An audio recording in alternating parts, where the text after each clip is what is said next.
Hey friends, Kris back with more teaching on revival from the backyard of our ministry guest house. Today, I want to talk about revival abuses and excuses. It's real easy for us to abuse a good thing, make mistakes, and it's human for us to make excuses for our abuses. So let's look at some of that today. First of all, it doesn't take much size to criticize.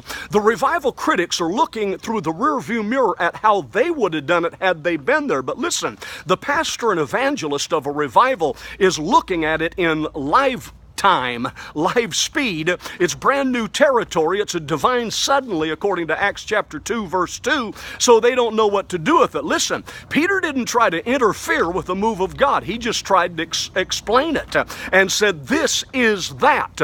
And so if it's a divine suddenly, we don't know how to control it, okay? You know, how do you control or how do you pastor an Isaiah 43, verse 19 experience?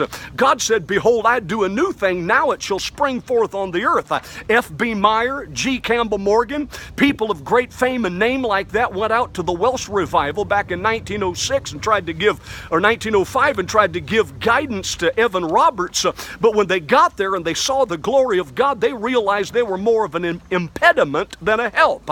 So it doesn't take much size to criticize. Number two, you can't denominationalize or institutionalize a fire. A prairie fire goes in the ditch, jumps up in the bushes, then in the tree, then over in the haymow, works its way over to the neighbor's house, and then across the fence into the forest. In other words, it does its own thing. And if it's genuine revival, it does its own thing. Now, there is such a thing as a controlled burn.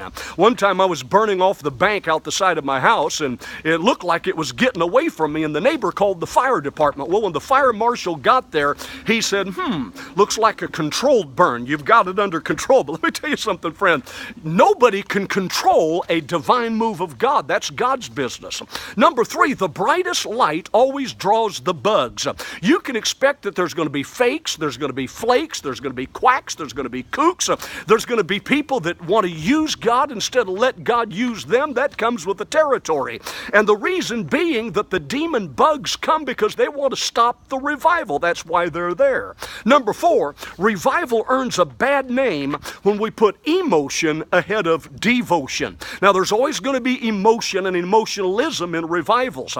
The first emotion is sorrow for sin, and once you get sin out of your life, then there's the other extreme of great jubilation. But the key is always focus on the worship aspect and not the emotions or the manifestations.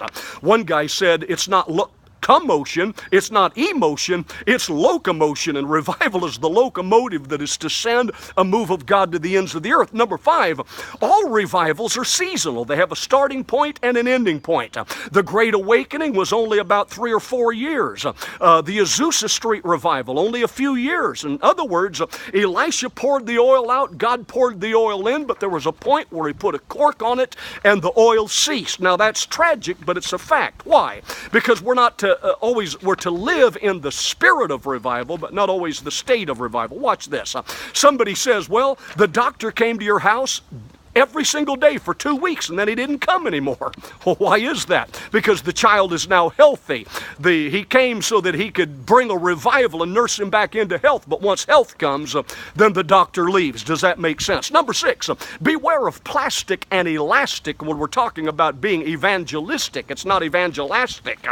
You know, we always there's tendency to exaggerate. I've exaggerated, pastors exaggerate. One told me he runs between 600 and 700. Well, 67 is between 600 and 700. Somebody said that there are 3 different types of white lies: flattery, distortion, and exaggeration. In the revival, the stories get bigger, the miracles get bigger, the head count gets bigger, so don't exaggerate. And then number 7, the cure for abuse is not disuse, but is proper use. Your teenager may run the car in the ditch, get parking tickets and a speeding ticket, but the cure is not disuse of cars. The cure is better driver's education. Same way with gun control. We don't need to get rid of guns. We need to teach people how to properly use them. And the same is true with revival. I hope you're enjoying this series today. Abuses and excuses. We'll move on to some other point tomorrow. But like if you like, share this with a friend, and let's have revival. See you tomorrow.